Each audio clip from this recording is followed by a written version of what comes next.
പ്രാർത്ഥിക്കാം. പരിശുദ്ധരും തിരുമാധ്യവുമേ സ്വർഗീയ പിതാവേ, അനുഗ്രഹീതമായിട്ടുള്ള ഈ നല്ല സന്ധ്യാസമയത്തിനെ കർത്താവിനെ വാഴ്ത്തുന്നു സ്തുതിക്കുന്നു. കൂട്ടിവരുത്തി ജനത്തിനായി സ്തോത്രം ചെയ്യുന്ന കർത്താവ്, ലോകമെമ്പാടും നടന്നുകൊണ്ടിരിക്കുന്ന പ്രവൃത്തികളൊക്കെയും കർത്താവെ നിൻ്റെ മുന്നറിവിനാൽ തന്നെ നടക്കുന്നു. നിൻ്റെ വരവിനായിട്ടുള്ളതായിട്ടുള്ള അടയാളങ്ങൾ അവിടെ ഇവിടെയൊക്കെ ആയിട്ട് നടക്കുമ്പോൾ കർത്താവെ, നിൻ്റെ എല്ലാത്തിൻ്റെയും പരമലക്ഷ്യം നിന്നോട് സദൃശ്യമായ ഒരു കൂട്ടത്തെ നിൻ്റെ ശരീരമാണ് സമയത്തിനെ പണിതെടുക്കുക എന്നുള്ളതാണല്ലോ. അതിമേ കർത്താവ് നിൻ്റെ ഉള്ളം കൈ നീ വരച്ചിരിക്കുന്നു. നിൻ്റെ യാഗപ്പെടുത്തൽ ഞങ്ങൾക്ക് സകലത്തിൽ സമർപ്പണം ചെയ്തിരിക്കുന്ന കർത്താവ്, നിൻ്റെ പരിപാലനത്തിനായ സ്തോത്രം. കൂടി വരുത്തിയ ജനത്തിന് കർത്താവെ വചനം ധ്യാനിപ്പാൻ നീ ക്രമം നൽകിയാട്ടെ. പരിശുദ്ധാത്മാവത്തിൻ്റെ പൂർണ്ണ സ്വാതന്ത്ര്യത്തോടുകൂടെ ശബ്ദം കടന്നിരുന്ന ഓരോ ദേശങ്ങളെ, വ്യക്തികളെ, പരിസരങ്ങളെ നിൻ്റെ നാമത്തിൻ്റെ പ്രായശ്ചിത്തമായിട്ട് വിശദീകരിക്കുകയാണ്. പ്രാർത്ഥന കേട്ടതിനായി സ്തോത്രം. യേശു ക്രിസ്തുവിൻ്റെ നാമത്തിൽ തന്നെ സ്തോത്രം. Thank you.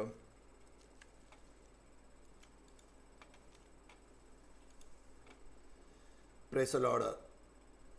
സ്തോത്രം. നമ്മുടെ കർത്താവ് യേശു ക്രിസ്തുവിൻ്റെ അതിശ്രേഷ്ഠമായ നാമത്തിൽ ബ്രൈഡ് ഓഫ് ക്രൈസ്റ്റ് എന്ന യൂട്യൂബ് ചാനലിലേക്ക് ശ്രോതാക്കളായി നിങ്ങളെ ഏവരെയും സ്വാഗതം ചെയ്യുകയാണ്. സ്തോത്രം. കഴിഞ്ഞ ദിവസങ്ങളായിട്ട് നമ്മൾ ചിന്തിച്ചുകൊണ്ടിരുന്ന വിഷയമായിരുന്നു ക്രിസ്തീയ വിശ്വാസത്തിൻ്റെ അടിസ്ഥാന ഉപദേശം. റോമാലേഖനത്തെ ആസ്പദമാക്കിയാണ് നാം പഠിക്കുന്നത്. ക്രിസ്തീയ മതത്തിൻ്റെ അല്ല, ക്രിസ്തീയ വിശ്വാസത്തിൻ്റെ, ക്രിസ്ത്യാനിറ്റിയുടെ. ഇന്ന് നമ്മൾ പലത് കേട്ട് ക്രിസ്ത്യൻ എന്ന് പറഞ്ഞാൽ എല്ലാവരുമായി എന്നുള്ള ചിന്താഗതിയാണ്. Absolutely wrong. അപ്പോസ്തല പ്രവൃത്തി 11-ാം അധ്യായത്തിൽ ആർക്കാണ് ക്രിസ്ത്യൻസ് എന്ന് പേരിട്ടത്?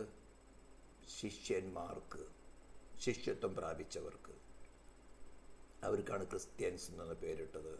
അപ്പോൾ വേൾഡ് അല്ലെങ്കിൽ പൊളിറ്റിക്സ് അല്ലെങ്കിൽ വേൾഡ് കൺട്രീസ് എല്ലാവരെയും ക്രിസ്ത്യൻസ് വിളിക്കുന്നു പറഞ്ഞത് അതൊരു കൊമേഴ്ഷ്യൽ പർപ്പസ്. ദൈവത്തിൻ്റെ മുമ്പിൽ ശിഷ്യത്വം പ്രാപിക്കാൻ തിരഞ്ഞെടുക്കപ്പെട്ടവരും ആ വഴിക്ക് നടക്കുന്നവരും മാത്രമേ ഉള്ളൂ ക്രിസ്ത്യൻസായിട്ട്. അപ്പോൾ ആ ക്രിസ്ത്യൻ ഫെയ്ത്തിൻ്റെ അടിസ്ഥാനമായ ഉപദേശങ്ങളാണ് നമ്മൾ ഈ ദിവസങ്ങളിൽ ചിന്തിച്ചുകൊണ്ടിരിക്കുന്നത്. സ്തോത്രം. അതുകൊണ്ട് അതിൻ്റെ ആരംഭഘടന 38th ക്ലാസ്സാണ്. ഇതിനു മുമ്പുള്ള പല വിഷയങ്ങളും നമ്മൾ ചിന്തിച്ചു. ഞാൻ അതിൻ്റെ ചെറിയൊരു മുഖവര ആരെങ്കിലും യൂട്യൂബിൽ കൂടെ ആദ്യമായിട്ട് കേൾക്കുന്നുണ്ടെങ്കിൽ അവർക്ക് വേണ്ടി പറയുന്നത് മാത്രമാണ്. ഫസ്റ്റ് സെക്കൻഡ് ചാപ്റ്ററിൽ ഒരു വ്യത്യാസമില്ല. ജാതികളും യഹൂദന്മാരും, അതായത് ലേഖനം എഴുതുന്ന സമയത്ത് മേജറായിട്ടുണ്ടായിരുന്നത് 2 ഗ്രൂപ്പാണ്. അതായത് ഒന്ന് ജ്യൂസ്, യാക്കോബിൻ്റെ 12 ഗോത്രങ്ങളിൽ നിന്നുള്ള ജ്യൂസ്. അതല്ലാത്തവരെ എല്ലാം തന്നെ ബൈബിൾ വിളിക്കുന്നത്, ഏതെല്ലാം പാരമ്പര്യം പറഞ്ഞാലും, അന്ത്യോക്യയിൽ നിന്ന് പുറപ്പെട്ടു വന്ന പാരമ്പര്യം പറഞ്ഞാലും അവരെ വിളിക്കുന്നത് ജെൻഡൈൽസ് അല്ല ജാതികൾ എന്നാണ്.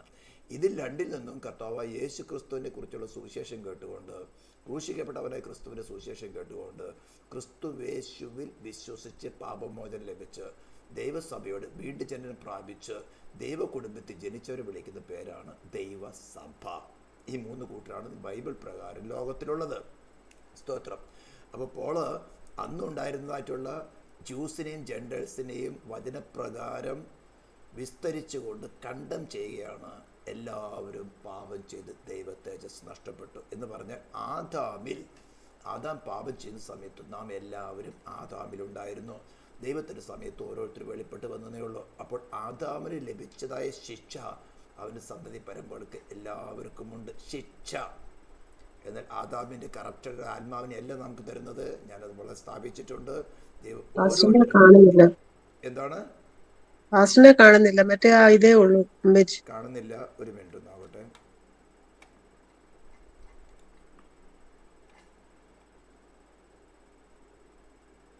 സ്തോത്രം.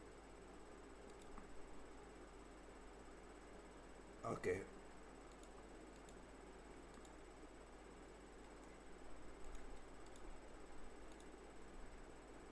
ഇപ്പം കാണുന്നുണ്ടോ?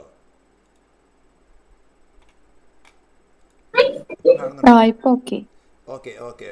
സ്തോത്രം. ഞാൻ ഷെയർ ചെയ്യാൻ മറന്നുപോയതാണ്. അപ്പോൾ ഞാൻ പറഞ്ഞു വന്നത് ഇൻട്രൊഡക്ഷൻ മാത്രമായിരുന്നു. പുതിയ ആളായിട്ട് കേൾക്കുന്നവരാരെങ്കിലും ഉണ്ടെങ്കിൽ. അപ്പോൾ നമ്മൾ ഫസ്റ്റ് ആൻഡ് സെക്കൻഡ് ചാപ്റ്റർ വ്യക്തമായിരുന്നു വിഷയം. 3rd ചാപ്റ്റർ തുടങ്ങി 8th ചാപ്റ്ററിൻ്റെ അവസാനം വരെയും ഈ ക്രിസ്ത്യൻ ഫെയ്ത്തിൻ്റെ വളരെ ഇമ്പോർട്ടൻ്റ് ആയ ഡോക്ട്രൈനാണ്. സ്പെഷ്യലി 3rd ചാപ്റ്ററിൻ്റെ വേഴ്സ് 23 തുടങ്ങി അവിടെയാണ് പറയുന്നത് ഒരു വ്യത്യാസമില്ല, എല്ലാവരും പാപം ചെയ്ത് ദൈവത്തെ നഷ്ടപ്പെട്ടെന്ന് പറയുന്നത്. 24, 25 26 ഏറ്റവും ഇമ്പോർട്ടൻ്റ് ആയിട്ടുള്ള, നമ്മെ സംബന്ധിച്ചിടത്തോളം ഒരു വിശ്വാസി പോലും ഒരിക്കലും മറന്നു പോകാൻ പറ്റാത്ത വാക്യമാണ് വേഴ്സ് 25. വിശ്വസിക്കുന്നവർക്ക് അവൻ തൻ്റെ രക്തം പോലെ പ്രായശ്ചിത്തമാകുവാൻ അവനെ പരസ്യമായി നിർത്തിയിരിക്കുന്നു. നമ്മുടെ സൗജന്യമായ നീതീകരണത്തിൻ്റെ അടിസ്ഥാന വാക്യം അതാണ്. ഫസ്റ്റ് സെക്കൻഡ് ചാപ്റ്ററിൽ പൂർണ്ണമായിട്ട് വിശദീകരിച്ച് എല്ലാവരും കണ്ടം ചെയ്യപ്പെട്ടവരാണ് പറഞ്ഞിട്ട് അടുത്തു പറയാണ് കർത്താവായ യേശു ക്രിസ്തുവിൻ്റെ വിശ്വാസത്താൽ നമ്മൾ ഫ്രീ ജസ്റ്റിഫിക്കേഷൻ ലഭിക്കുകയാണ്. പാപം ക്ഷമിച്ച് കിട്ടിയവരായിട്ടല്ല, യേശു ക്രിസ്തു ഒരു കാലത്തും പാപം ചെയ്യാത്തവരായിട്ടാണ് ദൈവിക കോടതി, ദൈവിക ഭരണകൂടം അല്ലെങ്കിൽ ഡിവൈൻ ഗവൺമെൻറ് ക്രിസ്തുവേശുവിൽ വിശ്വസിക്കുന്നവൻ എന്ന് പറഞ്ഞാൽ ക്രിസ്തുവേശുവിൽ ആശ്രയിക്കുന്ന ഒരുവന് എന്തിനു വേണ്ടിയാണ്?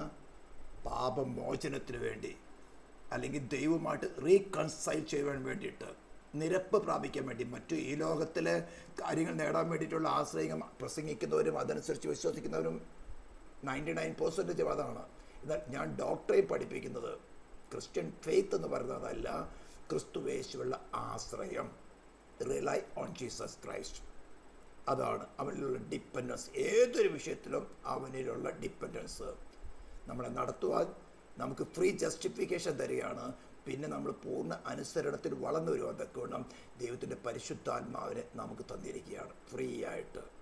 ഓക്കെ, പിന്നെ നമ്മൾ 8th chapter 7th chapter 6th ചാപ്റ്ററിലൊക്കെയും തന്നെ എങ്ങനെയാണ് ഈ ഫ്രീ ജസ്റ്റിഫിക്കേഷൻ നമുക്ക് കൗണ്ട് ചെയ്യുന്നത്, കണക്കിടുന്നത് എന്നതിനെ കുറിച്ച് ഡീറ്റെയിൽഡ് ആയിട്ട് പഠിച്ചു. ദെൻ ചാപ്റ്റർ 9, 10, 11 കൂടെ ദൈവത്തിൻ്റെ ഇസ്രായേലിന് മറ്റുള്ള ഡീലിംഗ് എന്താണെന്നതിനെ കുറിച്ച് നമ്മൾ പഠിച്ചു. അതിനുശേഷം 12th ചാപ്റ്റർ തുടങ്ങിയാണ് ഫ്രീ ജസ്റ്റിഫിക്കേഷൻ്റെ റിസൾട്ട്, മാനിഫെസ്റ്റേഷൻസ് എപ്രകാരമായിരിക്കണം. അതായത് ക്രിസ്തുവേശുവിൽ വിശ്വസിച്ചിട്ട് സൗജന്യമായി നീതീകരണം പ്രാപിച്ച ഒരു വ്യക്തിയുടെ സാമൂഹ്യ തലത്തിലും ചർച്ചിനുമകത്തുമുള്ള പെരുമാറ്റങ്ങൾ എങ്ങനെയായിരിക്കും.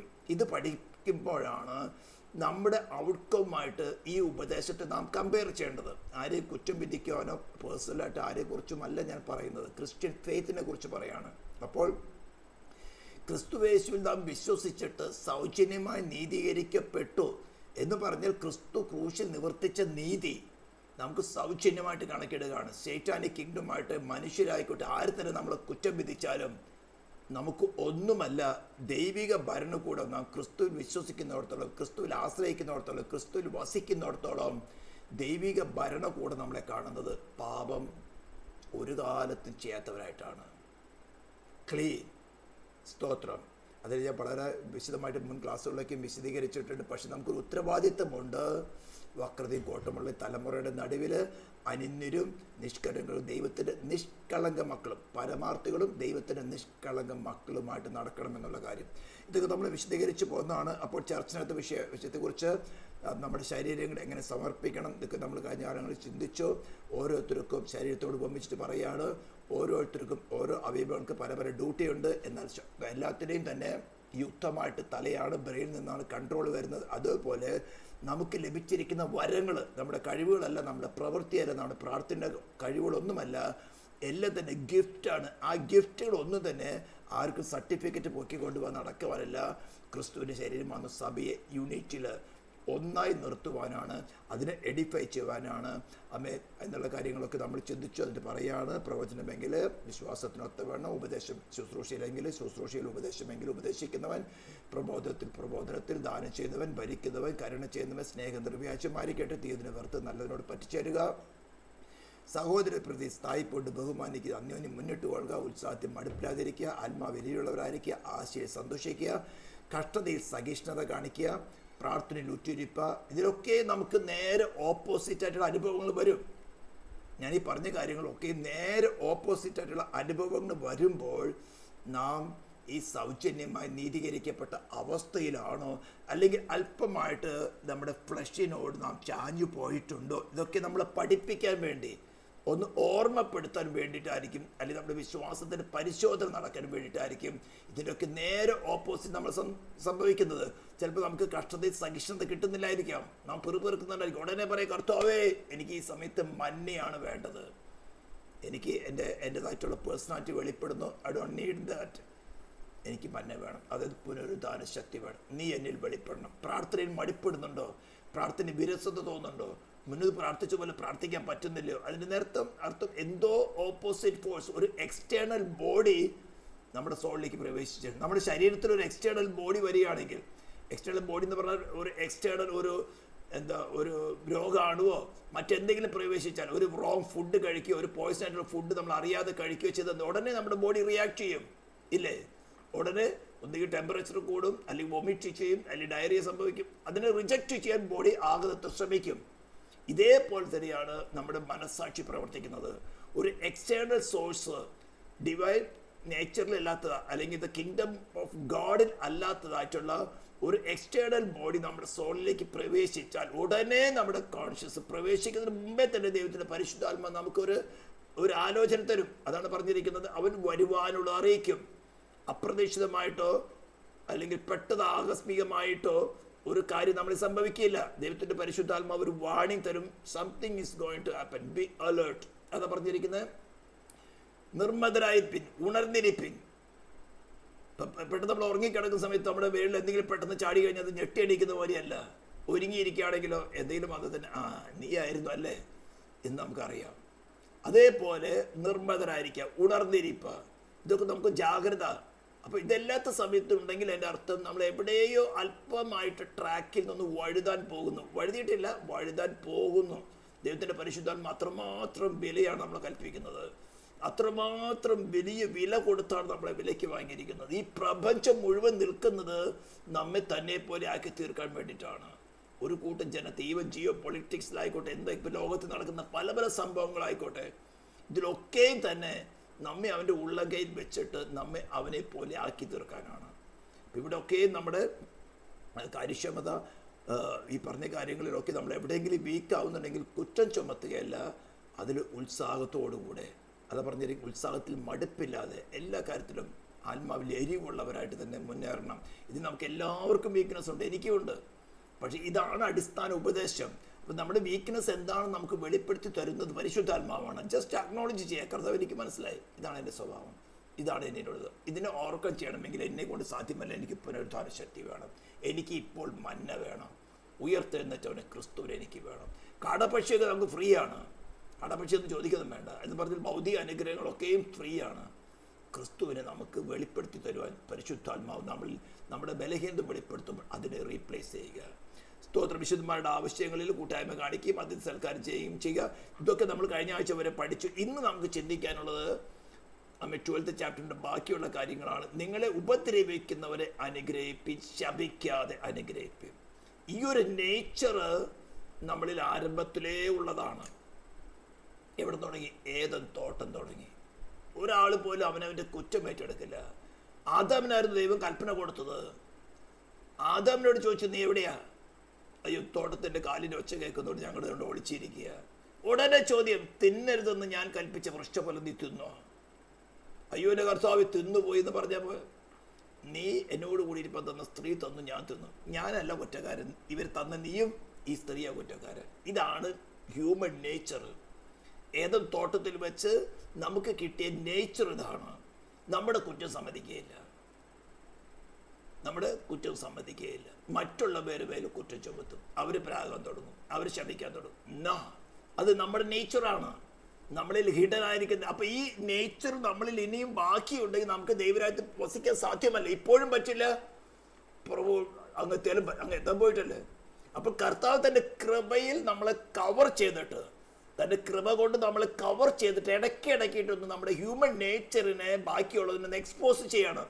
അതിലൊരു പ്രതികൂല സാഹചര്യം ഉണ്ടാവണം. ആരെങ്കിലും നമ്മൾ ശപിക്കണം, ആരെങ്കിലും നമ്മൾ പ്രാകണം, ആരെങ്കിലും നമ്മൾ കോപത്തോടെ ഇടപെടണം, അപ്പോൾ അവരെ നമ്മൾ ഉപദ്രവിക്കണം. അപ്പോൾ ആ സമയത്ത് നമ്മളിൽ നിന്ന് വരുന്ന റിയാക്ഷൻ എന്താണെന്ന് മനസ്സിലാക്കുക. ഞാൻ അവൻ്റെ ഉള്ളകൈയിലാണ് ഇരിക്കുന്നത്. ദാവീദിന് ഈ ദിവസങ്ങളിൽ നിങ്ങൾ വായിച്ചിട്ടുണ്ടായിരിക്കും. അബ്ശാലോമിന്റെ വിഷയത്തിൽ ദാവീദ് ഓടിപ്പോകുമ്പോൾ ശിമെയി അവനെ പുറകെ നടന്ന് ശപിക്കായിരുന്നു. അപ്പോൾ സേനാധിപന്മാരെ യോവാബൊക്കെ പറഞ്ഞ, ഈ ഇസ്രായേലിലെ അഭിഷക്തന് ശപിക്കുന്ന ഇവൻ ആരാ, വെട്ടിക്കളയട്ടെന്ന് ചോദിച്ചപ്പോൾ ദാവീദ് എന്താ പറയുന്നത്? ടെസ്റ്റുകളാണ്. യഹോവ ദാവീദിനെ ശപിക്കുക എന്ന് അവരോട് കൽപ്പിച്ചിരിക്കുകയാണ്. നിങ്ങൾ വിട്ടുകളയിപ്പോൾ. എന്നാൽ പിൽക്കാലത്ത് ശലോമോനോട് പറഞ്ഞു വെച്ചു, അവന് വെറുതെ വിടരുത്. യോവാബ് ദൈവത്തിന് വേണ്ടി അനേക യുദ്ധങ്ങൾ ചെയ്തതാണ്. എന്നാൽ ശലോമോന്റെ വിഷയം വന്നപ്പോൾ അബ്നേറിന്റെ പക്ഷത്തായി തീർന്നു. അവസാനം എന്തായി? യാഗപീഠത്തിൽ കൊമ്പുമേ പിടിച്ചിരിക്കുന്ന സമയത്ത് തന്നെ അവന് വെട്ടിക്കളഞ്ഞു. ദൈവത്തിന് വേണ്ടി അല്ലെങ്കിൽ ദാവീദിന് വേണ്ടി അനേക യുദ്ധങ്ങൾ ചെയ്ത സേനാധിപനായിരുന്നു യോവാബ്. ഇതൊക്കെ നമ്മുടെ ജീവിതത്തിൽ അനുഭവങ്ങളിൽ കൂടെ വരുമ്പോൾ നമ്മൾ കർത്താവിന് വേണ്ടി വളരെ കാര്യങ്ങൾ ചെയ്തിട്ടും ചില സമയത്ത് നമ്മൾ അറിയാതെ നമ്മുടെ ജഡത്തിന് കൂട്ടാളിയായി തീരും. യോവാബിന് എന്താ സംഭവിച്ചത്? അവൻ ശലോമോനെ പേടിച്ചിട്ട്, ദാവീദ് ശലോമോനെ രാജാവാക്കി പേടിച്ചിട്ട് ഓടിച്ചെന്ന് യാഗപീഠത്തിൻ്റെ കൊമ്പ് പിടിച്ചു. യാഗപീഠത്തിൻ്റെ കൊമ്പ് പിടിച്ച ഉപദ്രവിക്കരുതെന്ന. പക്ഷേ അവിടെ വെച്ച് തന്നെ അവനെ വെട്ടിക്കൊന്നു കളഞ്ഞു. യാഗപ്പടി ഇരിക്കുന്ന അവിടെ പ്രാകാരത്തിലാണ് യാഗപ്പടി ഇരിക്കുന്നത്. അവിടെ വെച്ച് അവനെ വെട്ടിക്കളഞ്ഞു. ഇതെല്ലാം പറയാൻ കാരണം നമ്മൾ കർത്താവിന് വേണ്ടി വളരെ അധ്വാനിച്ചിട്ടുണ്ടായിരിക്കാം, മുന്നോട്ട് പോയിട്ടുണ്ടായിരിക്കും. പക്ഷെ ഇതെല്ലാം നമ്മളിന്ന് വെളിപ്പെടുത്തി തരുന്നത് എന്തിനാണെന്നറിയാം? ഇങ്ങനെയാണ് നമ്മളെ ഈ എന്താ പറഞ്ഞ ഈ സാൻക്ടിഫിക്കേഷൻ വേയിൽ, അതായത് സാമാന്യമായതിൽ നിന്നും വിശുദ്ധമായതിനെ വേർതിരിക്കുക. ഇത് നമ്മളിൽ ഉണ്ടെങ്കിൽ ഒരു വാക്ക് പറഞ്ഞാൽ ഉപദ്രവിക്കുന്ന അവന് 2 വാക്ക് തിരിച്ചു പറഞ്ഞ് അവന് ശപിക്കുക, അവന് പ്രാഗം ചെയ്ത് നമ്മൾ സാമാന്യമായതാണ്. ഇത് ശരിയായിട്ട് ഇന്ന് പഠിപ്പിക്കുകയും വ്യക്തിപരമായ ജീവിതത്തിൽ അനുഭവത്തിൽ കൂടെ കടന്നുപോയി പഠിച്ച് അത് അനുഭവത്തിൽ ശരിയാണെന്ന് മനസ്സിലാക്കി മറ്റുള്ളവരെ പഠിപ്പിച്ച് വളർത്തിയെടുക്കാത്തത് കൊണ്ടാണ് പെന്തിക്കോസ്തിനെ വരെ തുപ്പിയാണ് ചെയ്യുന്നത്. സോഷ്യൽ മീഡിയ നിങ്ങൾ കാണുന്നുണ്ടായിരിക്കും. നിസ്സാരന്മാരായ ആഭാസികളായ സോഷ്യൽ മീഡിയയിൽ യൂട്യൂബ് ചാനൽമാരൊക്കെയും വിലയേറിയ 42 വർഷം ദൈവിക ശുശ്രൂഷ ചെയ്ത ദൈവദാസന്മാരെ ഇന്റർവ്യൂ ചെയ്ത് പെന്തിക്കോസ്ത് ഗോളത്തിൽ മുഴുവനായിട്ട് ചെളി വാരി അറിയുക, അമേധ്യം മലം വാരി അറിയുകയാണ്. അവർ വീണതിന്റെ കാരണം എന്താണ്? ഈ വക കാര്യങ്ങളൊക്കെ അവർ വെളിപ്പെട്ടപ്പോൾ വീണ്ടും പ്രാപിച്ചതും അല്ലെങ്കിൽ ക്രിസ്തുവേശുള്ള വിശ്വാസത്തെ സൗജന്യമായി നീതീകരിക്കപ്പെട്ട അവസ്ഥയിൽ നിൽക്കാതെ സ്വയം നീതിയെ ഉയർത്തിപ്പിടിക്കാൻ നോക്കി. ഇവിടെയാണ് വീണ്ടും പറയുന്നത്, ക്രിസ്തുവേശുവിൽ ആശ്രയത്തെ നമുക്ക് സൗജന്യമായി നീതീകരണം കിട്ടുന്നത് നമ്മുടെ പ്രവൃത്തി കൊണ്ടല്ല, നമ്മുടെ പ്രാർത്ഥന കൊണ്ട്, ഉപവാസം കൊണ്ട്, വചനവായം കൊണ്ട്, വിശുദ്ധ ഒന്നും കൊണ്ടല്ല. ഇതെല്ലാം കണ്ടീഷൻസ് ആണ്. ക്രിസ്തുവിന് വസിക്കാൻ ആവശ്യമായ കണ്ടീഷൻസ് ആണ്. എന്നാൽ നമ്മളെ വേർതിരിക്കുന്നത്, നമുക്ക് കണക്കിടുന്ന നീതീകരണം എന്ന് പറയുന്നത് നമ്മുടെ ഈ ഒരു പ്രവൃത്തി എന്നല്ല, ക്രിസ്തു ക്രൂശിൽ നിവർത്തിച്ച നീതി. ഇതിൻ്റെ അർത്ഥം നിങ്ങൾ ശരിക്കും മനസ്സിലാക്കണം. ഇതിൻ്റെ അർത്ഥം തന്നെ ഒന്ന് മനസ്സിലാക്കണം. ഇത് അനേക ട്രയലിൽ കൂടെ, അരിഷ്ടാവസ്ഥയിൽ കൂടെ നമ്മൾ കർത്താവ് കടത്തിവിടും. എന്നിട്ട് എൻ്റെ കൃപ നിനക്ക് മതി എന്ന് പറഞ്ഞാൽ നിന്റെ പ്രവൃത്തിയല്ല, നിന്റെ കഴിവുകളല്ല, എൻ്റെ കൃപ, അൺമെറിറ്റഡ് ഫേവർ, ഞാൻ ക്രൂശിൽ നിവർത്തിച്ച് നിനക്ക് വേണ്ടി നേടിയെടുത്ത എൻ്റെ കൃപ മതി. എൻ്റെ നിറവിൽ നിന്ന് കൃപമേൽ കൃപ നിനക്ക് തരാം. പരിഹസിക്കും, അനേകം ഉപദ്രവിക്കും, സ്പിരിച്വലായിട്ട് ഉപദ്രവിക്കും. ഞങ്ങളൊക്കെ അത് വളരെ വളരെ അനുഭവിക്കുന്നതാണ്. പല പ്രാവശ്യം ശാപപ്രവൃത്തികൾ ചെയ്തുകൊണ്ട്, ദുഷ്പ്രവൃത്തി ചെയ്തുകൊണ്ട് കൊന്നുകളയുക, ശാരീരികമായിട്ട് കൊന്നുകളയുവാൻ തക്കണം പല പ്രാവശ്യങ്ങൾ ചെയ്തിട്ടും അവൻ്റെ കൃപയിൽ താങ്ങുന്നത് മനസ്സിലാക്കിയിട്ടാണ് ഞാനീ പറയുന്നത്. നിങ്ങൾ ഉപദ്രവിക്കുന്നവരെ അനുഗ്രഹിപ്പിൻ. എൻ്റെ എടുത്തു പറയാണ്, ശപിക്കാതെ അനുഗ്രഹിപ്പിൻ. അപ്പൊ നമ്മളിൽ ഈ നേച്ചർ ഉണ്ട്. ആദാമിൽ ശിക്ഷ അനുഭവിക്കുന്നതായിട്ടുള്ള എല്ലാ ജനത്തിലും ഒരു വിധത്തിൽ അല്ലെങ്കിൽ ഒരളവിൽ അല്ലെങ്കിൽ മറ്റൊരളവിൽ ഈ ഒരു നേച്ചർ മറഞ്ഞിരിക്കുന്നുണ്ട്. ഇപ്പൊ ദൈവത്തിന്റെ ആത്മാവ് ഇത് നമുക്ക് മനസ്സിലാക്കി തരുവാത്തക്കോണ്ടും ആരെങ്കിലും കൊണ്ട് നമ്മളെ പ്രാകുകയോ ഉപദ്രവിക്കുകയോ ഇതെല്ലാം കൊണ്ടുവരും. ചിലപ്പോൾ ശാരീരികമായിട്ടായിരിക്കും, ചിലപ്പോൾ വാക്കുകൾ കൊണ്ടായിരിക്കും, ചിലപ്പോൾ സ്പിരിച്വൽ ആയിരിക്കും. അപ്പോഴൊക്കെയും ആ ദുഷ്ടശക്തിയുണ്ട്. നമുക്ക് പോരാട്ടമുള്ളത് അവരുടെ തോളിക്കായിട്ടിട്ടല്ല, എക്യുമെനിക്ക പ്രസ്ഥാനത്തെ കൊണ്ടൊരു ഗ്ലോബലിസ്റ്റ് ആയിട്ടല്ല. ആ ദുഷ്ടശക്തിയോടാണ് നമുക്ക് പോരാടേണ്ടത്. അതിനെ നമുക്ക് മെതിച്ച് കളയുവാൻ, കാൽ കീഴിട്ട് മെതിച്ച് കളയാനുള്ള അധികാരമുണ്ട്. എന്നാൽ നമ്മൾ ഉപദ്രവിക്കുന്നവരെ അനുഗ്രഹിപ്പിൻ. ഈ ഒരു കാര്യം അനുഗ്രഹിപ്പിൻ, ശപിക്കാതെ അനുഗ്രഹിപ്പിൻ. വീണ്ടും എടുത്ത് പറയാണ്, ഈ ഒരു കാര്യം നമ്മളിൽ നിന്നൊന്ന് മാറ്റിക്കിട്ടൊന്ന് പെർഫെക്റ്റ് ആകണമെങ്കിൽ വർഷങ്ങൾ എടുക്കും. വർഷങ്ങൾ. ഇതുപോലെയുള്ള അനേക കാര്യങ്ങൾ നമ്മളിൽ ഹിഡനായിരിക്കുന്നുണ്ട്, മറഞ്ഞിരിക്കുന്നുണ്ട്. ഇതിനെ വെളിപ്പെടുത്തി തന്ന്, നമുക്കത് മനസ്സിലാക്കി തന്ന്, നമ്മളതിനെ അക്നോളജ് ചെയ്ത് അതിനെ പൂർണ്ണമായിട്ടും ഡീത്രോൺ ചെയ്ത് ഉപേക്ഷിക്കുകയും അവിടെ ക്രിസ്തുവിനെ സ്വീകരിക്കുക എന്ന് പറഞ്ഞ വായടച്ചിരിക്കുന്നല്ല അർത്ഥം. ക്രിസ്തുവിന്റെ പുനരുദ്ധാന ശക്തി എന്ന് പറഞ്ഞാൽ എന്താ? ശക്തിയുടെ ആത്മാവാണ്, ധൈര്യത്തിന്റെ ആത്മാവാണ്, ഭീരുത്വത്തിന്റെ ആത്മാവല്ല. സ്വർഗത്തിലും ഭൂമിയിലുള്ള എന്തിനേയും ബന്ധിച്ചവളുടെ അധികാരമുള്ള ആത്മാവാണ്. സേറ്റൻ നമ്മെ കണ്ട് വിറച്ചുകൊണ്ടിരിക്കും. ഇത്ര വലിയവനായ ദൈവം, അവര് നരകം വിധിച്ചിരിക്കുന്ന ദൈവം നമുക്ക് പകരമായിട്ട് പ്രായശ്ചിത്തമായി തീർന്നതാണ്. ഇതിനേക്കാളും വലിയ സ്നേഹത്തിന്റെ പ്രദർശനം എന്തോള്ളത്? അവൻ എനിക്ക് വേണ്ടി പകരക്കാരനെ എൻ്റെ മേലെ ശിക്ഷ വഹിച്ചെന്ന പാതാളത്തിൽ പോയി ശിക്ഷ അനുഭവിച്ചവനാണ്. ഉയർത്തെന്നിട്ട് അവനുമായിട്ടാണ് എനിക്ക് ബന്ധമുള്ളത്. ഇത് കണ്ട് ശരിക്കും സേറ്റാനും അവർ കിങ്ഡത്തിൽ അറിയാം ഈ മനുഷ്യൻ ഇത്രമാത്രം വിലമതിക്കപ്പെട്ടവനാണ്. വിറച്ചുകൊണ്ട് അവർ നിൽക്കുന്നത്. എന്നാൽ നമ്മളെ പരിശോധിക്കാൻ കർത്താവ് ചില സമയത്തും അതേപോലെ തന്നെ നമ്മളിലുള്ള ഈ വീക്ക്നെസ്സുകളൊന്ന് എക്സ്പോസ് ചെയ്യുക ചില സമയത്ത് നമ്മളെ ഇതിനൊന്ന് അനുവദിക്കും. എങ്ങനെയാ? അവൻ്റെ ഉള്ളം കയ്യിൽ വരച്ചുകൊണ്ടാണ്, അവൻ്റെ ഉള്ളം കയ്യിൽ വെച്ചിട്ടാണ് അനുവദിക്കുന്നത്. അവിടെ നമുക്ക് ഭയപ്പെടേണ്ട കാര്യമില്ല. അവിടെയാണ് നമ്മുടെ വിശ്വാസത്തിൻ്റെ പരിശോധന. ഞാൻ അവൻ്റെ ഉള്ളം കയ്യിലാണ് ഇരിക്കുന്നത്. എന്നെ രക്ഷിക്കാമെന്ന് അവൻ തന്നെ കൊണ്ട് തന്നെ സത്യം ചെയ്തിട്ടുള്ളതാണ്. സ്തോത്രം. എന്നെ അവരെ ആശ്രയിക്കുന്നവർക്ക് എൻ്റെ നീതിയല്ല, ശത്രു മനുഷ്യരെ എന്തെല്ലാം കുറ്റം പറഞ്ഞോട്ടെ, എന്തെല്ലാം പറഞ്ഞാലും ആയിക്കോട്ടെ, പക്ഷെ എനിക്ക് നീതി കണക്കിടുന്നത് ക്രൂശിൽ എനിക്ക് പകരമായിട്ട് ക്രിസ്തു സഹിച്ച, പകരക്കാരനായിട്ട് സഹിച്ച ആ പരമയാഗത്തിൽ കൂടെ നേടിയ നീതിയാണ് എനിക്ക് കണക്കിടുന്നത്. ഞാൻ വിശ്വസിക്കുന്നത്. എന്നെ കുറിച്ച് ആരും പലരും പറയും, ഐ ഡോണ്ട് മൈൻഡ് ദാറ്റ്. എന്നാൽ അവർക്ക് പറയാൻ സാഹചര്യം ഉണ്ടാക്കി കൊടുക്കുന്ന ഒരു പ്രവൃത്തി നമ്മിൽ കൂടെ വരാതിരിക്കാൻ സൂക്ഷിക്കുക. അതിനാണ് ഈ കാര്യങ്ങൾ പഠിപ്പിക്കുന്നത്. നിങ്ങൾ ഉപദ്രവിക്കുന്നവരെ അനുഗ്രഹിപ്പിൻ. എന്നാൽ അവർക്ക് രണ്ടടി കിട്ടാൻ വേണ്ടിയിട്ട് കർത്താവെ ഞാൻ ഒരു അനുഗ്രഹിക്കുന്നു, പക്ഷെ അകത്തിരിക്കുന്നത് അവർ രണ്ടടി കിട്ടണം. അവിടെ ഫെയിലിയറാണ്. കർത്താവ് വായിലല്ല നോക്കുന്നത്, ഹൃദയത്തെയാണ് നോക്കുന്നത്. താഴോട്ട് വായിക്കുമ്പോൾ അറിയാൻ പറ്റും. ഈ ഒരു കാര്യം, ഈ 14th വേഴ്സ് വളരെ ശക്തമായ ഒരു കാര്യമാണ് നമ്മുടെ ജീവിതത്തിൽ വരണം. അപ്പോസ്തലന്മാരെ നോക്കി പഠിച്ചു കഴിഞ്ഞാൽ, സെഫാനസിനെ നോക്കിക്കഴിഞ്ഞാൽ, കർത്താവിനെ ക്രൂശിൽ പ്രദർശിപ്പിച്ചത്, സെഫാനസിൻ്റെ കാര്യം നോക്കിക്കഴിഞ്ഞാൽ, ഓരോ ശിഷ്യന്മാരുടെ 1-ാം നൂറ്റാണ്ട് 2-ാം നൂറ്റാണ്ട് ശിഷ്യന്മാരുടെ കാര്യം നോക്കിക്കഴിഞ്ഞാൽ അവരൊക്കെ ഇങ്ങനെയായിരുന്നു. അതുകൊണ്ട് റോമൻ ഗവൺമെൻറ്റിന് കീഴ്മേൽ മറയ്ക്കുന്ന വിധത്തിലുള്ള അധികാരം അവരുടെ മേലുണ്ടായിരുന്നു. അതെങ്ങനെയാണ്? ഉയർത്തെഴുന്നേറ്റാണ് ക്രിസ്തു പൂർണ്ണ ശക്തിയോടുകൂടി അവരിലുണ്ടായിരുന്നു. അതാണ് നമുക്ക് വേണ്ടത്. അപ്പോഴാണ് ഭൂരാജ്യക്കാരെ ഭരിക്കുന്നവനെ ക്രിസ്തു നമ്മിൽ കൂടെ പ്രവർത്തിക്കുന്നത്. അപ്പോഴാണ് ധന്യനായ ഏകാധിപതി ഭൂരാജാക്കന്മാർക്ക് കൽപ്പന കൊടുക്കുന്നവനെ ക്രിസ്തു നമ്മിൽ കൂടെ പ്രവർത്തിക്കുന്നത്. ഇക്കാര്യങ്ങളൊക്കെ എനിക്ക് പരസ്യമായിട്ട് പറയാൻ പറ്റില്ല, പക്ഷെ ഞാൻ ഇത് അനുഭവിക്കുന്നുണ്ട്. ഇത് അനുഭവിക്കാൻ നമുക്ക് സാധിക്കും. ദൈവത്തിൻ്റെ വാഗ്ദത്തങ്ങളൊന്നും ബോഷ്കല്ല, വെറുതെ പറയുന്നതല്ല. അതിൻ്റെ വെയിറ്റേജ്, അയ്യോ ഞാനങ്ങ് പറഞ്ഞു പോയി, അന്ന് അങ്ങനത്തെ ഒരു കാര്യത്തിൽ പറഞ്ഞു പോയി, അങ്ങനെയല്ല. അതിൻ്റെ വെയിറ്റേജ് 100%.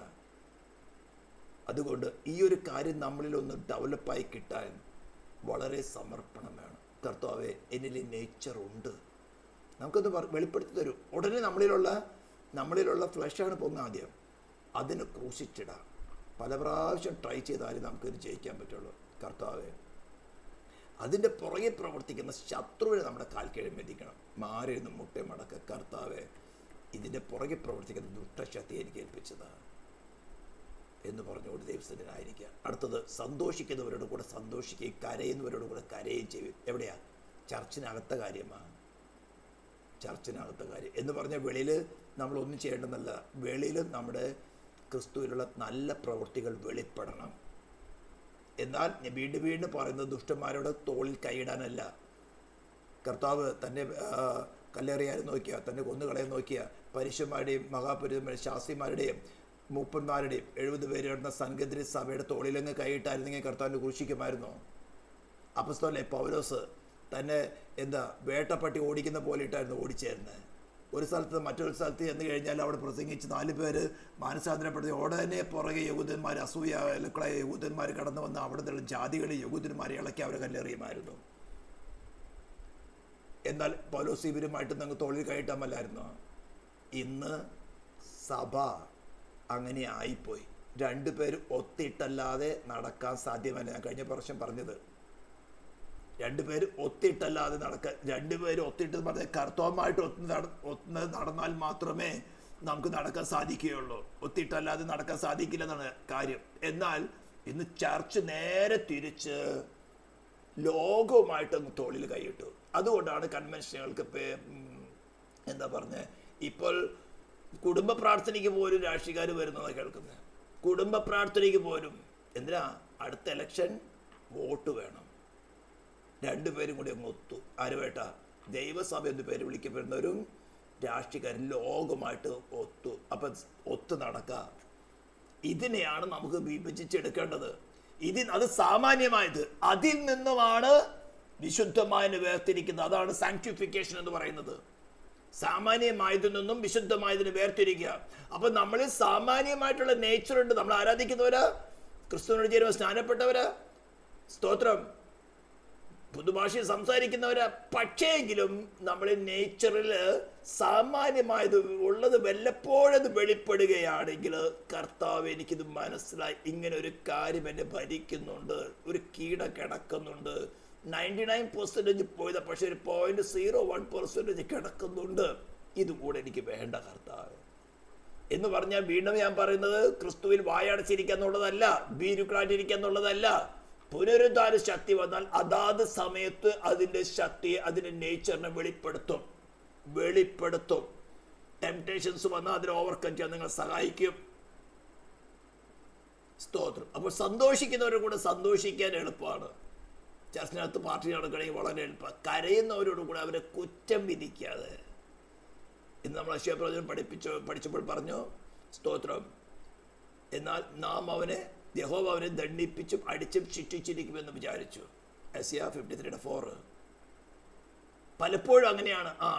ഈ ദിവസങ്ങളിൽ അവൻ്റെ പ്രവൃത്തി ശരിയല്ല, പ്രാർത്ഥന കുറവാണ്, ഈ ദിവസങ്ങൾ അങ്ങനെയാണ് ഇങ്ങനെയാണ്. അങ്ങനെ വിധിക്കാതെ കരയുന്നവരോട് കൂടെ കരയുക. അവർ കരയുന്നത് പ്രാർത്ഥനയിൽ കരയില്ല, അവർ കഷ്ടനിമിത്തം കരയുകയാണെങ്കിൽ അവരോട് കൂടെ അവരുടെ കഷ്ടത്തിൽ ഷെയർ ചെയ്യുക. നമ്മുടെ ശരീരം എങ്ങനെയാണ് പ്രവർത്തിക്കുന്നത്?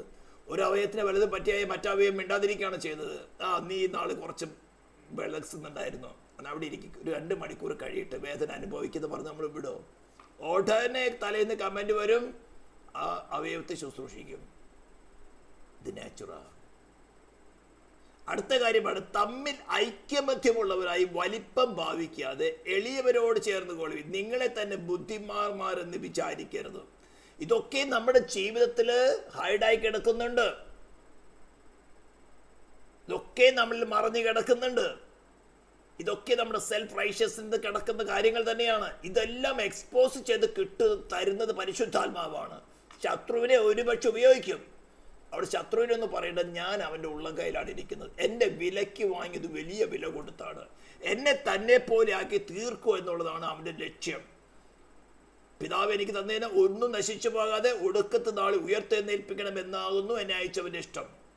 ഇതാണ് ടാസ്ക്. എന്നാൽ നമ്മളിൽ ഉടനെ വേറെ രീതിയിൽ ആ റിയാക്ഷൻ വരിക. ആ റിയാക്ഷൻ വരുന്നുണ്ടെങ്കിൽ അതിൻ്റെ അർത്ഥം അങ്ങനെ കടിച്ചമർത്തിയിട്ട് കാര്യമില്ല. അക്നോളജ് ചെയ്യുക, കർത്താവ് എനിക്ക് മനസ്സിലായി, മാറിയിരുന്ന് കുറച്ചു നേരം പ്രാർത്ഥിക്കുക, കർത്താവ് എനിക്കിത് മനസ്സിലായി, ഇതെൻ്റെ ഇത് മാറിക്കിടണം. ഒരു പ്രാവശ്യം പറഞ്ഞുകൊണ്ടൊന്നും മാറുകയില്ല. നമ്മുടെ നേച്ചർ അങ്ങനെയാണ്. അപ്പോൾ ചോദിക്കും, രക്ഷിക്കപ്പെട്ടില്ല ഇങ്ങനെയൊക്കെ ഉണ്ടോ? അപ്പം നീ രക്ഷിക്കപ്പെട്ടിട്ടില്ല. അങ്ങനെയുള്ള പല ഉപദേശങ്ങളും വരും, പല ഉപദേശങ്ങളൊക്കെ വരും. അതൊക്കെ തെറ്റായ കാര്യങ്ങൾ തന്നെയാണ്.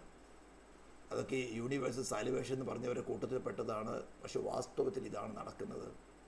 ആർക്കും തിന്മയ്ക്ക് പകരം ചെയ്യാതെ, ആർക്കും തിന്മയ്ക്ക് പകരം തിന്മ ചെയ്യാതെ സകല മനുഷ്യരുടെയും മുമ്പിൽ യോഗ്യമായത് മുൻ കരുതി കഴിയുമെങ്കിൽ നിങ്ങളാൽ ആവോളം സകല മനുഷ്യരോടും സമാധാനമായിരിപ്പിൻ. ഇതടുത്ത് വലിയൊരു ടാസ്ക്കാണ്.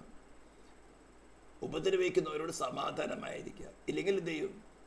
അവൻ്റെ ആയുധം ഭൗതികമായ ആയുധമാണെങ്കിൽ അത് ഉപയോഗിക്കും. അവൻ്റെ കയ്യിൽ പൊടിക്കൈ ആത്മീയ ആയുധങ്ങളുണ്ടെങ്കിൽ അത് ഉപയോഗിക്കും.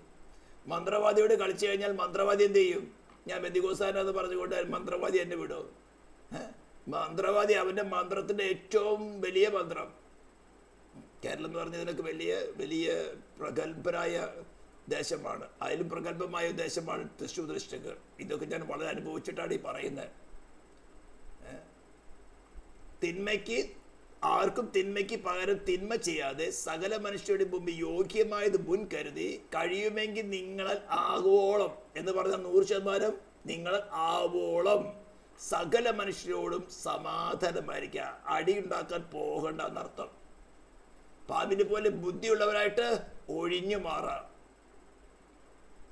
അടിയുണ്ടാക്കാൻ പോയി കഴിഞ്ഞിട്ടുണ്ടാവും. ഒരു ചേട്ടത്ത് അടിക്കുന്നത് മറുചേട്ടൻ കാണിച്ചു കൊടുക്കുക എന്ന് പറഞ്ഞാൽ ചെവിട് കാണിച്ചു കൊടുക്കുക. ഫിസിക്കലായിട്ട് കാര്യമല്ല പറയുന്നത്. അവന് ദേഷ്യം മാറോടത്തോളം അവരൊരു അടി കൂടി അടിച്ചോട്ടെ. നീ അതിന് തടയാൻ പോയി കഴിഞ്ഞാൽ 1 ന് പകരം 10 കിട്ടും. ഇതെല്ലാം ഇതിൻ്റെ ഓപ്പോസിറ്റ് നേച്ചറാണ് നമ്മളിൽ ഉള്ളത്. രക്ഷിക്കപ്പെട്ട് വീണ്ടും ജന്മം പ്രാപിച്ച് കർത്തൃമേശ എടുക്കുന്ന ആത്മാവ് നിറം പ്രാപിച്ച് കർത്തൃമേശ എടുത്തിരിക്കുന്ന ആൾക്കാരിലുമുള്ള കാര്യമാണ് ഞാനീ പറഞ്ഞത്. അപ്പോൾ ഇതൊക്കെ വരുമ്പോൾ ഭയപ്പെട്ട് പോകാതെ, പതറിപ്പോകാതെ, ശത്രു പലതും ബാധിക്കുന്നത് രക്ഷിക്കപ്പെട്ടിട്ടില്ല, അങ്ങനെയാണ് ഇങ്ങനെയാണ് പല വാദങ്ങളുണ്ട്. കർത്താവേ സ്തോത്രം, എന്നെ നിന്നെ പോലെ ആക്കി തീർക്കുവാൻ, സാമാന്യമായതെന്നും എന്നെ വിശുദ്ധമാക്കി തീർക്കുന്ന നിന്റെ പ്രവർത്തിക്കായ സ്തോത്രം കർത്താവ് എനിക്ക് മനസ്സിലായി. ഇതാണ് യഥാർത്ഥ ഉപദേശം. ഇത് ശരിക്കും അനുഭവിക്കുകയും പഠിക്കുകയും ചെയ്യാത്തത് കൊണ്ടാണ് ഇന്ന് പെന്തിക്കോസ്ത് ഗോള ഇങ്ങനെ താറുമാറായത്. ആഭാസന്മാർ പോലും, നമ്മൾ ഇവിടെ ആ വാക്യം എടുത്ത് വായിക്കാം. വിലാപങ്ങളുടെ പുസ്തകം, വിലാപങ്ങൾ 4-ാം അധ്യായം എടുത്തിട്ട് പെട്ടെന്ന് നമുക്ക് നിർത്താം. ലാമെന്റേഷൻസ്, വിലാപം എന്ന് പറഞ്ഞ ലാമെന്റേഷൻസ്, അതിന് 1-ാം വാക്യം തുടങ്ങിയെന്ന് വായിക്കുകയാണ്. ഞാൻ പല പ്രാവശ്യം ഇത് വായിച്ചിട്ടുള്ളതാണ്. അയ്യോ പൊന്നു മങ്ങിപ്പോയി, ക്രിസ്തുവിൽ വിശ്വസിക്കുന്നതും മുഖാന്തരം സൗജന്യമായി നീതീകരിക്കപ്പെട്ടവനെ ഇരുത്തിയിരിക്കുന്ന എവിടെയാ? അവരോടുകൂടെ സ്വർഗസ്ഥലങ്ങളിലാണ് ഇരുത്തിയിരിക്കുന്നത്. പൊന്നാണ്, ഊതിക്കഴിച്ച പൊന്നിനെ പോലെയുള്ളത്. എവിടെ? പഴയ നിയമത്തിന്റെ ശുശ്രൂഷയിൽ പുരോഹിതന്മാർക്ക് പ്രാകാരത്തിലും വിശുദ്ധ സ്ഥലം വരേക്ക് പോകാൻ പറ്റുള്ളൂ. അതിവിശുദ്ധ സ്ഥലത്തേക്ക് മഹാപുരോഹിതന് അതും ആണ്ടിലൊരിക്കൽ അല്പസമയത്തേക്ക് ആ പ്രായശ്ചിത്ത ശുശ്രൂഷ ചെയ്യാൻ വേണ്ടി മാത്രം പോകാൻ പറ്റുള്ളൂ. എന്നാൽ യേശു തന്റെ ദേഹം തിരശ്ശീലയിൽ കൂടെ നമുക്ക് കൃപാസനത്തിന്റെ അടുത്തേക്ക് ഏത് സമയത്തും കടന്നു ചെല്ലുവാണ് സാവകാശം തന്നിരിക്കുന്നത്. അവിടെ അരശേക്കൽ വെള്ളി എന്ന് പറഞ്ഞാൽ ക്രിസ്തുവിന്റെ വീണ്ടെടുപ്പ് വിലയായിരിക്കുന്ന തന്റെ രക്തത്തിന്റെ അടയാളത്തില് ആ വീണ്ടെടുപ്പ് വിലയിൽ മേല് നെടുവേ നിൽക്കുന്ന പലകകളായിട്ട്, പൊന്നുകൊണ്ട് പൊതിഞ്ഞിരിക്കുന്ന പലകകളായിട്ടാണ് ക്രിസ്തുവിനെ കൊണ്ട് കവർ ചെയ്തിരിക്കുന്ന. ലംഘനം ക്ഷമിച്ചും പാപം മറച്ചും കിട്ടിയ മനുഷ്യൻ ഭാഗ്യവാൻ. ക്രിസ്തുവിനാൽ മറയപ്പെട്ട അല്ലെങ്കിൽ പൊതിഞ്ഞിരിക്കുന്ന നിവരെ നിൽക്കുന്ന പലകകളായിട്ട് കൃപാസനത്തോട് ഏറ്റവും അടുത്താണ് നമ്മൾ ചേർത്ത് നിർത്തിയിരിക്കുന്നത്. ഇതാണ് ക്രിസ്തുവിൽ വിശ്വസിച്ചുകൊണ്ട് സൗജന്യമായി നീതീകരിക്കപ്പെട്ട ഒരു പുതിയ ദൈവ വിശ്വാസിയുടെ സ്ഥാനം. അതിവിശുദ്ധ സ്ഥലത്ത് കൃപാസനത്തിന്റെ അടുത്ത് വെള്ളി അരശേക്കൽ, വീണ്ടെടുപ്പ് വിലയായിരിക്കുന്ന അരശേക്കൽ വെള്ളിമേല് നിവരെ നിൽക്കുന്ന പൊന്നുകൊണ്ട് പൊതിഞ്ഞ്, തങ്കം കൊണ്ട് പൊതിഞ്ഞ് 5 തണ്ടുകളുണ്ട് അതിന് നേരെ നിൽക്കാൻ വേണ്ടി. ഓരോ പലകളും തമ്മിൽ നേരെ നിവൃത്തി ഇന്റർലോക്ക് ചെയ്യാൻ തക്കവണ്ണം 5 വിധ ശുശ്രൂഷകളാകുന്ന അപ്പസ്തോലൻ, പ്രവാചകൻ, സുവിശേഷകൻ, ഇടയൻ, ഉപദേഷ്ടാവ് എന്ന 5 വിധ ശുശ്രൂഷകളിൽ കൂടെ പഠിപ്പിച്ച് അരശേക്കൽ വെള്ളി എന്ന് പറഞ്ഞാൽ ഏതൊരു കാര്യത്തിലും വീണ്ടെടുപ്പ് വിലയിൽ മാത്രം നിവരെ നിൽക്കുന്ന, പ്രതികൂല സാഹചര്യത്തിലും വ്യാജോപദേശങ്ങളുടെ മുമ്പിലും കൃപാസനത്തിന് അടുത്താണ് ഞാൻ നിവരെ നിൽക്കുന്ന പൊന്നാണ് നമ്മൾ നിർത്തിയിരിക്കുന്നത്. എന്നാൽ ഇസ്രായേലിനെ കുറിച്ചുകൂടി യെരമ്യാവ് വിലപിക്കുകയാണ്. അയ്യോ പൊന്നു മങ്ങിപ്പോയി, നിർമ്മല തങ്കം മാറിപ്പോയി, വിശുദ്ധ രത്നങ്ങൾ സകല വീതികളിൽ തലയ്ക്കൽ ചൊരിഞ്ഞു കിടക്കുന്നു. തങ്കത്തോട് തുല്യരായിരുന്ന സിയോന്റെ വിശിഷ്ട പുത്രിമാരെ കുശവന്റെ പണിയായി മൺപാത്രങ്ങളെ പോലെ എണ്ണിയിരിക്കുന്നത് എങ്ങനെ? കുറുനരികൾ പോലും മുല കാണിച്ച് കുട്ടികളെ കുടിപ്പിക്കുന്നു. എന്റെ ജനത്തിന്റെ പുത്രിയോ മരുഭൂമിയിലെ ഒട്ടകപ്പക്ഷിയെ പോലെ ക്രൂരയായി തീർന്നിരിക്കുന്നു. അപ്പോൾ ഇവിടെ പറഞ്ഞിരിക്കുന്നത് വിശുദ്ധ രത്നങ്ങൾ സകല വീതികളിൽ തലയ്ക്കൽ ചൊരിഞ്ഞു കിടക്കുന്നു എന്ന് പറഞ്ഞ് വഴിയരികെ അതിവിശുദ്ധ സ്ഥലത്ത്, ദൈവം മനുഷ്യർ ഇടപെടുന്ന സ്ഥലത്ത്, ഏറ്റവും പരിശുദ്ധ അതിപരിശുദ്ധമായ സ്ഥലത്ത് അരശേക്കൽ വെള്ളിമേൽ പൊന്നുകൊണ്ട് ക്രിസ്തുവിനെ കൊണ്ട് പൊതിഞ്ഞ് നിവരെ നിൽക്കുമാറാക്കിയവർ ഇപ്പൊ കിടക്കുന്ന ഇവിടെ വഴിത്തലയ്ക്ക്. വഴിയെ പോകുന്ന ആഭാസന്മാര്, കള്ളപ്രവാചകന്മാര്, വ്യാജ ഉപദേഷ്ടകന്മാര്, മാറാത്ത കുഷ്ഠം, മാറാത്ത മാറ്റുള്ള ക്യാൻസർ പോലെ രോഗങ്ങൾ വഹിച്ചു കൊണ്ട് നടക്കുന്ന, ആത്മീക രോഗങ്ങൾ വഹിച്ചു കൊണ്ട് നടക്കുന്നവര് ഈ വഴിത്തലയ്ക്ക് കിടക്കുന്ന പെന്തിക്കോസ്തുകാരന്റെ ദേഹത്ത്, മുഖത്ത് തുപ്പുകയാണ് ചെയ്യുന്നത്. ഇതെല്ലാം കേൾക്കുമ്പോൾ ഹൃദയത്തിൽ അതിദുഃഖമുള്ളത് കൊണ്ട്, ആ വീണ്ടെടുപ്പിന്റെ വിലയുടെ മഹത്വം മനസ്സിലാക്കിയത് കൊണ്ടാണ് 10-42 വർഷം ശുശ്രൂഷ ചെയ്തവര് ഇതുപോലെ ആഭാസന്മാരെ തുപ്പലേൽക്കാൻ വേണ്ടി വീണ് കിടക്കുന്നതിന്റെ കാരണം എന്താണെന്ന് മനസ്സിലാക്കിക്കൊണ്ടാണ് ഈ അടിസ്ഥാന ഉപദേശങ്ങൾ നിങ്ങളോട് വീണ്ടും വീണ്ടും വിവരിക്കുന്നത്. എന്തുകൊണ്ടാണ് അങ്ങനെ സംഭവിക്കുന്നത്? എന്തുകൊണ്ടാണ് സംഭവിക്കുന്നത്? അങ്ങനെ മറഞ്ഞു കിടന്നത് സാമാന്യമായതും വിശുദ്ധമായതും ഏർപ്പെടുത്തുവാൻ തൊക്കെ ദൈവത്തിന്റെ പരിശുദ്ധാത്മാവ് വെളിപ്പെടുമ്പോൾ ക്രിസ്തുവിൽ ആശ്രയിക്കാതെ സ്വയത്തിൽ ആശ്രയിച്ച് മനസ്സാക്ഷി കഠിനപ്പെട്ടു പോയി. എവിടെ? കൃപാസനത്തിനടുത്ത് അരശേക്കൽ വെള്ളിമേൽ നിവരെ നിൽക്കുന്ന പലകകൾ, പൊന്നുകൊണ്ട് പൊതിഞ്ഞ പലകകൾ, തങ്കം കൊണ്ട് സ്തോത്രം ആയിരുന്ന പലകകൾ ഇന്ന് തെരുവീതിയിൽ കിടക്കുക. വഴിയെ പോകുന്ന യൂട്യൂബർമാര് കാർക്കിച്ച് തുപ്പുകയാണ്. നീയാണോ പെന്തിക്കോസ്? ഇത് നമുക്ക് സംഭവിക്കാതിരിക്കാനാണ് ഞാനത് പറഞ്ഞത്. ആരെങ്കിലും യൂട്യൂബിൽ കേൾക്കുന്നുണ്ടെങ്കിൽ എന്തുകൊണ്ട് ഇത് സംഭവിക്കുന്നു, ഇതിൻ്റെ അടിസ്ഥാന കാര്യങ്ങളാണ് പറഞ്ഞു തരുന്നത്. നിങ്ങൾക്കിത് സംഭവിക്കാതിരിക്കത്തക്ക വേണം.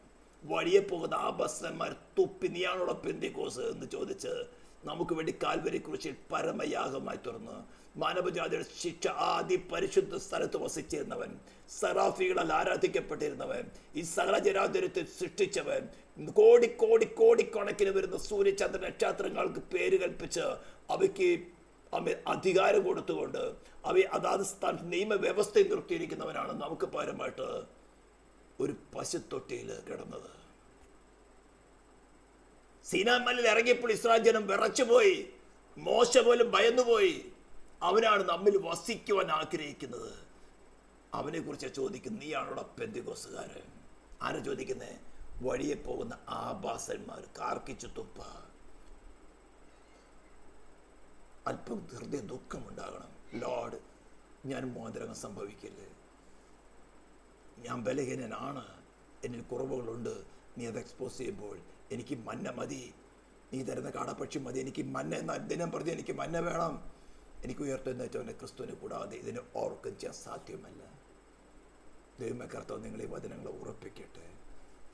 ഈ വഴി കിടക്കുന്നവരുടെ കൂട്ടത്തിൽ പോകുവാനല്ല, വഴി പോകുന്ന ആഭാസന്മാർ, യൂട്യൂബർമാർ തുപ്പുവാനുള്ളതല്ല ദൈവസഭ.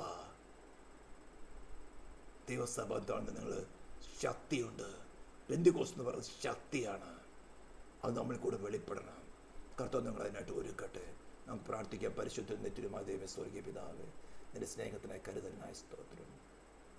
ഞങ്ങളുടെ കുറവുകൾ കൊണ്ട് കർത്താവ് പലപ്പോഴും നിന്റെ നാമം ദൂഷിക്കപ്പെടുന്നു. നിന്റെ കൃപയാൽ നിന്റെ ശരീരം വന്ന സഭയെ ഉദ്ധരിച്ചാട്ടെ കർത്താവ്. ഉപദ്രവിക്കുന്നവർക്ക് വേണ്ടി പ്രാർത്ഥിക്കുന്നു. അറിവിലായ്മ കൊണ്ട് അവർ ചെയ്യുന്നെങ്കിൽ കർത്താവരോട് ക്ഷമിക്കുമാറാകും. ഇസ്രായേലിൽ നിന്റെ നാമത്തെ ഞങ്ങൾ അനുഗ്രഹിക്കുന്നു കർത്താവ്. ഇന്ത്യ മഹാരാജ്യത്തിനു വേണ്ടി ഭരണാധികാരികൾക്ക് വേണ്ടി ഞങ്ങൾ പ്രാർത്ഥിക്കുന്നു. മതത്തിൻ്റെ പേരിൽ ലോകമെമ്പാടും കർത്താവ് നിന്നോട് സദൃശ്യന്മാരെ എതിർക്കുന്ന, നിന്റെ സ്വരൂപത്തിന് സാദൃശ്യത്തിൽ സൃഷ്ടിക്കപ്പെട്ട മനുഷ്യർ വീഴുപോയെങ്കിലും കർത്താവ് നീ പ്രായശ്ചിത്തമായി തുറന്ന് വീണ്ടെടുക്കുവാൻ ആഗ്രഹിക്കുന്ന ജനത്തെ കൊന്നൊടുക്കും നീ കാണുന്നല്ലോ. നിന്റെ കരം ചലിക്കുമാറാകട്ടെ എന്ന് പ്രാർത്ഥിക്കുന്നു. ഭൂരാജ്യക്കന്മാർക്ക് അധിപതിയായി നിന്റെ കരം ചലിക്കട്ടെ. ധന്യനായ അധിപതിയെ നിന്റെ കരം ചലിക്കുമാറാകട്ടെ എന്ന് പ്രാർത്ഥിക്കുന്നു. പ്രാർത്ഥന കേട്ടതിനായി സ്തോത്രം. യേശു ക്രിസ്തുവിൻ്റെ നാമത്തിൽ തന്നെ.